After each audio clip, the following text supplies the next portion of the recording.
Mahesh, BRS అధినేత కేసీఆర్ ఆధ్వర్యంలో దాదాపు గంటన్నర సేపటి నుంచి బీఆర్ఎస్ ఎల్పీ మీటింగ్ కొనసాగుతుంది. ఈ మీటింగ్లో ప్రధానంగా ఏ అంశాలపై చర్చిస్తున్నారు, ఎలాంటి నిర్ణయాలు తీసుకునే అవకాశం ఉంది?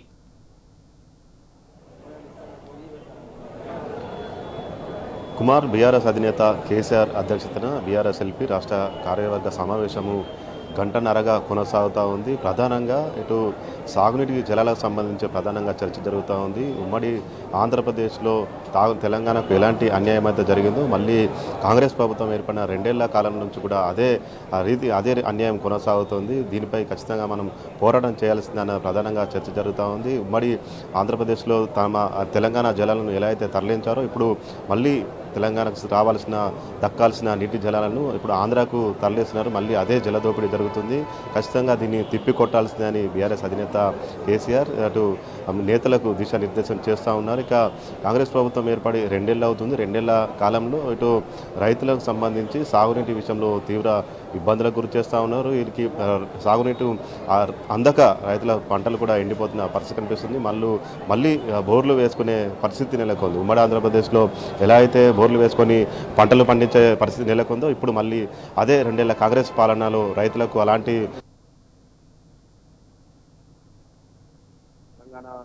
ఉమ్మడి రాష్ట్రంలో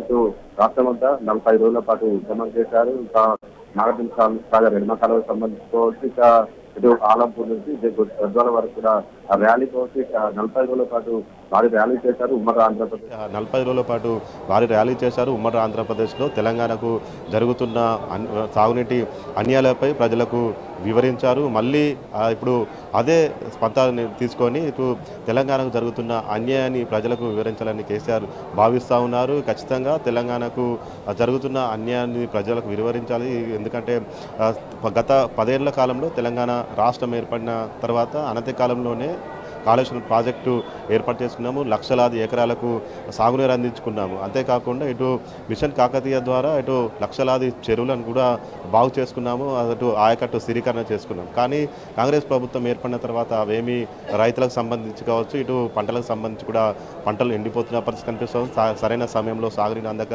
పంటలు ఎండిపోతున్నాయి. ఇక ఇదంతా కూడా ఒక సంక్షోభము ఏర్పడిన పరిస్థితి నెలకొంది. ఇక జలదోపిడీ జరుగుతున్నా కానీ ఇటు కేంద్రంలో ఉన్న బీజేపీ అటు ఆంధ్రాకి ఇటు నదుల అనుసంధానం పేరుతో జలాలను తరలిస్తున్నామని రాష్ట్రంలో ఉన్న కాంగ్రెస్ ప్రభుత్వము అవేమీ పట్టించుకోవడం లేదు, చూస్తూ ఊరుకుండిపోతుంది. ఖచ్చితంగా ప్రధాన ప్రతిపక్ష పార్టీగా బీఆర్ఎస్ అధినేత కేసీఆర్ దీనిపై ఆగ్రహం వ్యక్తం చేస్తున్నారు. ఖచ్చితంగా బీఆర్ఎస్ పార్టీ మాత్రమే రైతుల పక్షాన కావచ్చు, ఇటు తెలంగాణ ప్రజల జల వనరుల హక్కులను కాపాడేందుకు బీఆర్ఎస్ పార్టీ మాత్రమే శ్రీరామ రక్ష అని కూడా కేసీఆర్ భావిస్తున్న పరిస్థితి కనిపిస్తూ ఉంది.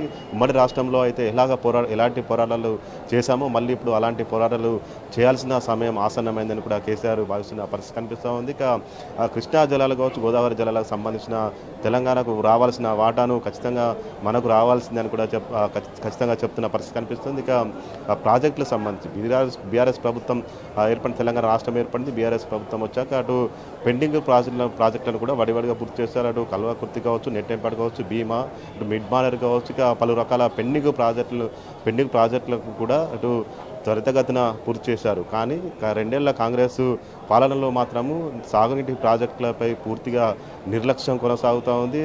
దాదాపు 90% పూర్తయిన పాలమూరు రంగారెడ్డి ప్రాజెక్టును ఇంతవరకు కూడా పట్టించుకోవడం లేదు. దాదాపు 90 టీఎంసీలో ఉన్నదాన్ని ఇప్పుడు కేవలం 45 టీఎంసీలకే ఒప్పుకోవడం అనేది ఇది ఖచ్చితంగా తెలంగాణ ప్రజలకు తీరాని అన్యాయం జరుగుతుంది. ఖచ్చితంగా దీన్ని తిప్పికొట్టాల్సిందే, దీనిపై తిరగబడాల్సిందే అని కూడా కేసీఆర్ దిశానిర్దేశం చేస్తున్న పరిస్థితి కనిపిస్తూ ఉంది. ఇక కాళేశ్వరం ప్రాజెక్టు ద్వారా లక్షలాది ఎకరాలకు సాగునీరు అందింది. రైతుల ముఖంలో చిరునవ్వు నిండింది. కానీ కాంగ్రెస్ ప్రభుత్వము ఆ ప్రాజెక్టు సంబంధించి కొంత మైనర్ రిపేర్లను కూడా చేయడం లేదు. ఆ ప్రాజెక్టును గాలికి వదిలేసింది. ఇదంతా కూడా రైతుల పట్ల వ్యతిరేకంగానే కాంగ్రెస్ ప్రభుత్వము వ్యవహరిస్తుంది. ఖచ్చితంగా దీనికి సంబంధించి మరొక పోరాటం చేయాల్సిందే, మరో జలసాధన ఉద్యమము చేపట్టాల్సిందని కేసీఆర్ భావిస్తున్నారు. ఇక ఈరోజు జరుగుతున్న సమావేశంలో ప్రధానంగా జలవనరులకు సంబంధించి ప్రధానంగా చర్చ జరుగుతూ ఉంది. 2:30 సమావేశం ప్రారంభమైంది. ఈ సమావేశం గంటన్నర దాటిన పరిస్థితి కనిపిస్తూ ఉంది. ఇక తెలంగాణ జలవనరుల విషయంలో మాత్రము రాజీ పడేది లేదు, ఖచ్చితంగా పోరాటం చేయాల్సిందే అని కూడా కేసీఆర్ భావిస్తున్నారు. ఇదే విషయాన్ని కూడా నేతలకు దిశానిర్దేశం చేస్తున్నారు. తెలంగాణ ప్రజల పక్షాన రైతుల పక్షాన ఖచ్చితంగా పోరాటం చేయాల్సిందే అని కూడా కేసీఆర్ భావిస్తున్నారు. అయితే మహేష్, అంటే తెలంగాణ రైతుల పక్షాన ఇటు బీఆర్ఎస్ పార్టీ ఉద్యమ దిశగా అడుగులు వేయబోతుందా? అంటే ఏపీ జలదోపిడీ విషయంలో పక్కాగా ఉద్యమం దిశగానే అడుగులు వేయబోతున్నారా? ఒకవేళ ఉద్యమ దిశగా అడుగులు వేయబోతే ఆ కార్యాచరణ ఎలా ఉండబోయే అవకాశం ఉంది? ఖచ్చితంగా తెలంగాణ ప్రజల పక్షాన కావచ్చు, రైతుల పక్షాన నిలబడేది బీఆర్ఎస్ పార్టీ మాత్రమే. తెలంగాణ రాష్ట్రాన్ని సాధించడంలో కూడా బీఆర్ఎస్ పార్టీ అటు అధినేత కేసీఆర్ పిలుపు మేరకు కార్యకర్తలు కావచ్చు, నేతలు కావచ్చు, ప్రజలంతా కూడా ఒక్కదాటిపైకి వచ్చారు. కానీ తెలంగాణకు జరుగుతున్న అన్యాయాన్ని చూడడం ఇష్టం లేదు కేసీఆర్కు. ఎందుకంటే అప్పుడు రాష్ట్రాన్ని సాధించుకున్నాము, దాన్ని సస్యశ్యామలం చేసుకున్నాం. మళ్ళీ ఆ రోజులు ఉమ్మడి రాష్ట్రంలో ఎలాంటి కరువు పరిస్థితులు నెలకొన్నాయో మళ్ళీ అలాంటి పరిస్థితులు నెలకొన్నాయి. ఖచ్చితంగా దీనికి ఉద్యమం చేయాల్సిందే రాష్ట్ర ప్రజల పక్షాన అని బీఆర్ఎస్ అధినేత కేసీఆర్ తలిచారు. అందులో భాగంగానే దీనికి సంబంధించి ఒక సమావేశం ద్వారా ఒక సందేశాన్ని కూడా ఇస్తున్న పరిస్థితి కనిపిస్తుంది. ఖచ్చితంగా తెలంగాణలో ఇటు తమ నీటి వాటాను ఏపీ ఎలాగైతే కొల్లగొడుతుందో ఇప్పుడు ఉమ్మడి ఆంధ్రప్రదేశ్లో నాగార్జున సాగర్ ఎడమ కాలువ సంబంధించి కూడా అప్పుడు కేసీఆర్ ఉద్యమం చేపట్టారు. అక్కడ ర్యాలీ చేపట్టి కుడి కాలువ ద్వారా నీరును తరలిస్తున్న పరిస్థితి నెలకొంది. ఆ సమయంలో తెలంగాణ హక్కులను కాపాడారు జలవనరులకు సంబంధించి కూడా. అంతేకాకుండా ఇప్పుడు రాష్ట్రం కాంగ్రెస్ ప్రభుత్వం ఏర్పడిన కొత్తలో కూడా కృష్ణా జలాలకు సంబంధించి కేఆర్ఎంబీకి అప్పగించడంపై కూడా కేసీఆర్ ఆగ్రహం వ్యక్తం చేశారు. నల్గొండలో ఒక భారీ బహిరంగ సభ ఏర్పాటు చేసి ప్రజలకు దిశానిర్దేశం చేశారు. మళ్ళీ అదే రీతిలో కూడా ఒక ప్రత్యక్ష పోరాటం ద్వారానే ఇది సాధ్యమవుతుంది, మన హక్కులను సాధించుకోవచ్చు. తెలంగాణ రాష్ట్రం ఏర్పడింది నీళ్లు నిధులు నియామకాలు అన్న ఎజెండాతో. కానీ కాంగ్రెస్ ప్రభుత్వం ఏర్పడిన 2 ఏళ్లలో ఆ ఎజెండా మొత్తం కూడా తారుమారైంది. అటు రైతుల పక్షాన రైతులను